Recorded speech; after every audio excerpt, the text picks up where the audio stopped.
আজকে আমাদের আলোচনার বিষয় হলো ইলেকট্রন বিন্যাস। গত ক্লাসে আমরা যেটা নিয়ে আলোচনা করছি তা হলো যে ব্যতিক্রম ইলেকট্রন বিন্যাস। আসলে আমাদের জানা উচিত যে ইলেকট্রন বিন্যাসের নিয়মগুলো কি।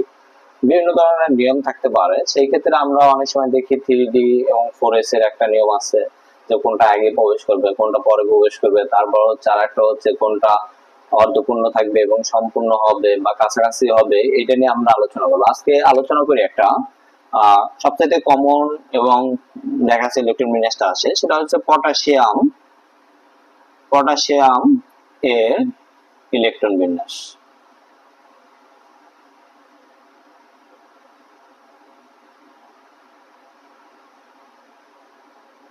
পটাশিয়ামের ইলেকট্রন বিন্যাস নিয়ে আমরা আলোচনা করব। এখন আমরা বিগত ক্লাসে আলোচনা করেছিলাম ক্রোমিয়াম আর কপার নিয়ে, যে আসলে ক্রোমিয়াম এবং কপারের ইলেকট্রন বিন্যাস ব্যতিক্রম কেন। তাহলে সেই ক্ষেত্রে আজকে যেটা করব সেটা আমরা নরমালি জানি যে পটাশিয়াম 19 পারমাণবিক সংখ্যা। প্রথমে 1s2 2s2 2p 6 3s2 3p 6। এখন হিসাব করলে দেখা যাচ্ছে 10 18 পর্যন্ত হয় এবং 4s যদি যায় তাহলে 4s হচ্ছে 1। এখন কথা হলো 3d তে কেন প্রবেশ করলো না ইলেকট্রন, 3d তে কেন প্রবেশ করলো না, 4s এ প্রবেশ করলো। এখন 3d এবং 4s এর ভিতরে কোনটিতে আগে ইলেকট্রন প্রবেশ করবে এটা নিয়ে আমরা আলোচনা করব। এখন আমরা জানি আবহাওয়া নীতি অনুসারে যে কোনটিতে আগে ইলেকট্রন প্রবেশ করবে সেটা হচ্ছে l প্লাস l এর মান, n প্লাস l এর মান যার কম, যারটায় কম তারটা কি আগে ইলেকট্রন প্রবেশ করবে, আগে ইলেকট্রন প্রবেশ করবে।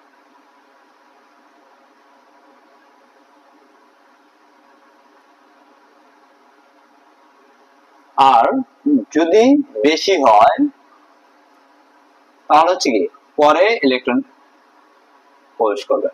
আর যদি সমান হয় কি হবে, যদি সমান হয় তাহলে সেই ক্ষেত্রে কি হবে, n এর মান কম, n এর মান ছোট, n যেখানে ছোট সেটা কি হবে আগে হবে যদি সমান থাকে, যদি কি থাকে সমান থাকে তাহলে সেই ক্ষেত্রে কি হবে আগে হবে।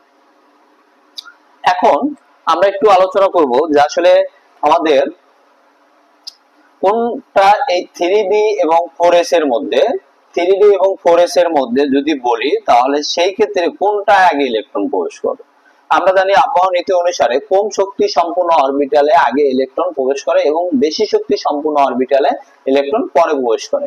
এবং যদি কখনো n প্লাস l এর মান বা শক্তি স্তর যদি সমান থাকে তাহলে সেই ক্ষেত্রে দেখতে হবে প্রধান শক্তি স্তর বা প্রধান কক্ষপথের মান যারটা ছোট তারটা হচ্ছে আগে ইলেকট্রন প্রবেশ করবে। তাহলে 3d এর জন্য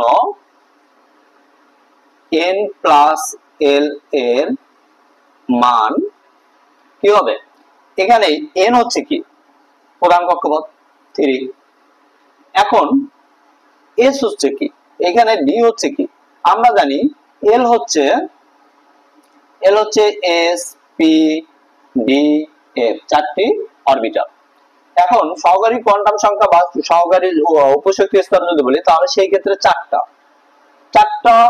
যদি হয় তাহলে সেই ক্ষেত্রে প্রথমটা s হচ্ছে 0, এটা হচ্ছে 1, এটা হচ্ছে 2, এটা হচ্ছে 3। এখন এখানে দেওয়া আছে 3d, তাহলে d হচ্ছে কত, d হচ্ছে সমান সমান 2, d হচ্ছে কি 2, তাহলে আমরা 2 দিলাম, তাহলে সেই ক্ষেত্রে কত হলো এখানে 5, এখানে কি হচ্ছে 5। অপরদিকে s এর জন্য n প্লাস l এর মান হবে কি, s এই 4 হচ্ছে কি, n এর মান হচ্ছে 4, s এর মান হচ্ছে কি 0, তাহলে সমান সমান কত 4। তাহলে আমরা দেখতে পাচ্ছি যে n প্লাস l এর মান যারটায় কম, আবহাওয়া নীতি অনুসারে n প্লাস l এর মান যারটায় কম তারটা হচ্ছে কি আগে ইলেকট্রন প্রবেশ করবে। তাহলে এই দুইটার ভিতর কম হচ্ছে 4s, তাহলে 4s এ আগে ইলেকট্রন প্রবেশ করবে, তারপর হচ্ছে কি 3d তে পরে প্রবেশ করবে। কারণ হচ্ছে কি আবহাওয়া নীতি অনুসারে যে n+l এর মান যারটাই হবে কম তারটা আগে ইলেকট্রন প্রবেশ করবে, যারটা বেশি তারটা হবে কি পরে ইলেকট্রন। তাহলে এখানে 3d এবং 4s এর মধ্যে n এর মান n+l এর মান হচ্ছে তোমার 4s এরটা কম, তাহলে 4s এরটা আগে ইলেকট্রন প্রবেশ করবে তারপর 3d। এখন অনেকে বলে যে স্যার আমরা আসলে 3d টা আগে লিখবো না পরে লিখবো।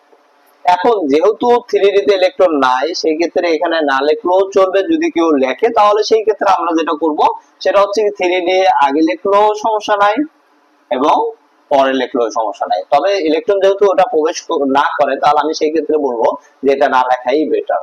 কারণ হচ্ছে কি আমরা এটা লিখতে যে অনেক সময় অনেকে ভুল করে ফেলবো, তাহলে ওইটা লিখে ফেলবো, তার চেয়ে আমরা 3p এর পরে 4s টা লিখে দেবো। তাহলে 4s টা একটা যদি প্রবেশ করে তাহলে বলা যায় যে পটাশিয়ামের 19তম ইলেকট্রনটা কোন কক্ষপথে, এটা 3d তে প্রবেশ না করে সরাসরি 4s এ প্রবেশ করে। ধন্যবাদ, আজকে এই পর্যন্তই আমাদের ক্লাস।